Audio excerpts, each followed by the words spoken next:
Oi, pessoal! Hoje o papo é sobre como quebrar o ciclo do doce. A gente vai fundo na ciência que explica aquela vantagem, sabe? Aquela vontade quase maluca por uma sobremesa logo depois de comer. E o mais importante, a gente vai descobrir estratégias para, finalmente, tomar as rédeas da situação.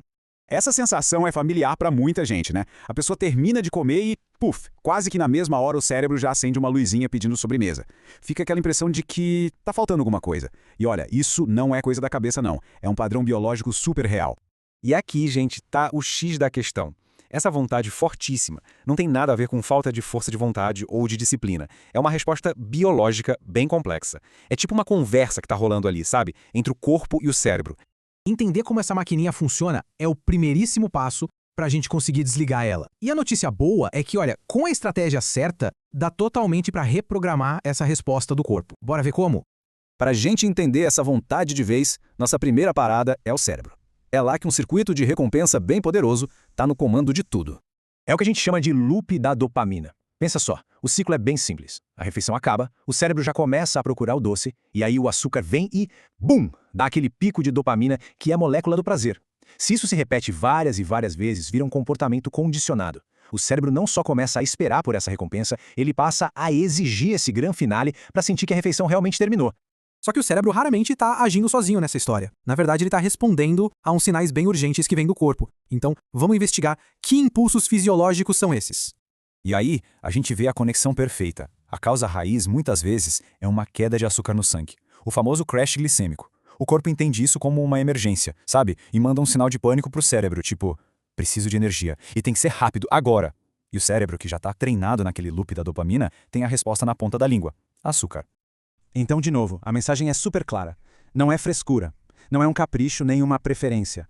É o corpo respondendo a um sinal bioquímico muito, mas muito forte. E para complicar um pouquinho, alguns fatores hormonais podem deixar esse ciclo ainda mais intenso. Durante a TPM, por exemplo, a serotonina cai e a busca por recompensa aumenta muito. Agora junta isso com estresse crônico que bagunça o açúcar no sangue ou com uma noite mal dormida que dispara os hormônios da fome. Pronto, a gente tem o cenário perfeito para a compulsão aparecer. Ok, então agora que a gente já entendeu o porquê biológico da coisa, vamos dar uma olhada nos erros de nutrição e de comportamento que, muitas vezes, sem a gente nem notar, acabam alimentando e fortalecendo esse ciclo vicioso. O primeiro grande erro, pouca proteína na refeição. Sem proteína suficiente para dar saciedade e manter tudo estável, a queda de açúcar no sangue mais ou menos uma hora e meia depois de comer é praticamente certa. E essa queda, como a gente viu, é o gatilho número 1 para a vontade de doce. Olha, pode até parecer o contrário, mas proibir totalmente a sobremesa costuma dar errado. O tiro sai pela culatra. Essa restrição radical cria uma pressão psicológica tão grande que, uma hora ou outra, a coisa explode em compulsão. A solução, então, não é excluir, e sim planejar de forma estratégica. Outro erro, não ter uma rotina clara depois de comer. Sem um plano definido, o cérebro simplesmente liga ao piloto automático e segue aquele caminho que ele já conhece de cor e salteado, o caminho que leva direto para o açúcar. Por isso, criar uma nova sequência de ações é chave para quebrar esse automatismo. Comer carboidrato sozinho, tipo um pão, uma massa, sem nada junto, é como comprar um ingresso para uma montanha-russa de açúcar no sangue. Primeiro vem aquele pico de glicose lá em cima e logo depois, uma queda brusca. E é exatamente essa queda que alimenta o ciclo e faz o corpo pedir mais e mais açúcar. E aqui a gente chega numa verdade que é fundamental entender. Não dá para vencer a biologia só com força de vontade. Simplesmente não dá. É preciso ter um sistema, uma abordagem estratégica que junta a nutrição, o ambiente ao redor e uma rotina bem clara. E essa ideia é o gancho perfeito para a nossa próxima parte. Se o problema é um sistema biológico, a solução também precisa ser um sistema, concorda? Um protocolo claro que dê para repetir sempre. Então, vamos lá. A parte mais prática de todas.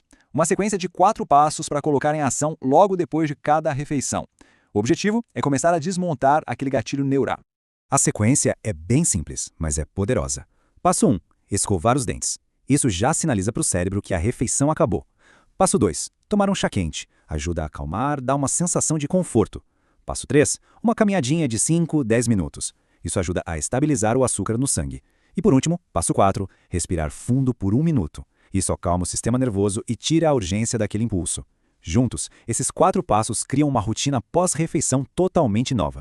Mas a melhor estratégia de todas é sempre a prevenção, né? Para evitar que essa vontade de doce nem chegue a dar as caras, a estrutura da refeição é a base de tudo.